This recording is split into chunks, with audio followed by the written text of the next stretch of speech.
विधानसभा निवडणुकीच्या आधी मीरा भाईंदर वसई विरार मुंबई तसेच नवी मुंबईतील कित्येक पोलिसांची बदली वेगवेगळ्या ठिकाणी करण्यात आली होती। विधानसभा निवडणुकीच्या अनुषंगाने केंद्रीय निवडणूक आयोगाने बदल्यांबाबत पोलीस महासंचालकांना निर्देश देखील दिले होते।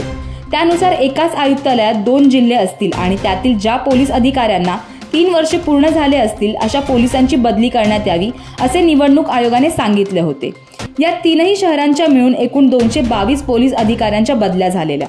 मीरा भाईंदर वसई विरार येथून 36 पोलीस, नवी मुंबईतून 19 तर मुंबईहून 173 पोलिसांची बदली करण्यात आली होती। परंतु यातल्या मुंबईतील 155 पोलीस अधिकाऱ्यांची पुन्हा घर वापसी झाली असून आता मीरा भाईंदर पोलीस निरीक्षकांनी सुद्धा घर वापसीची मागणी केली आहे। कारण मीरा भाईंदर वसई विरार पोलीस आयुक्तालयातील 36 पोलिसांच्या बदल्या प्रकरणी मुंबई महाराष्ट्र प्रशासकीय न्यायाधिकरणात म्हणजेच मॅट मध्ये गुरुवारी सुनावणी होणार आहे। निवडणूक आयोगाच्या सूचनेनुसार राज्याच्या डीजीपी रश्मी शुक्ला यांचीही बदली करण्यात आली होती, पण निवडणुकीनंतर रश्मी शुक्ला यांची बदली रद्द करून त्यांना पुन्हा मूळ पदावर नियुक्त करण्यात आले। या नियमाचा आधार घेत मीरा भाईंदर वसई विरार पोलिसांकडून ही मागणी करण्यात येत आहे अशी देखील माहिती समोर येते।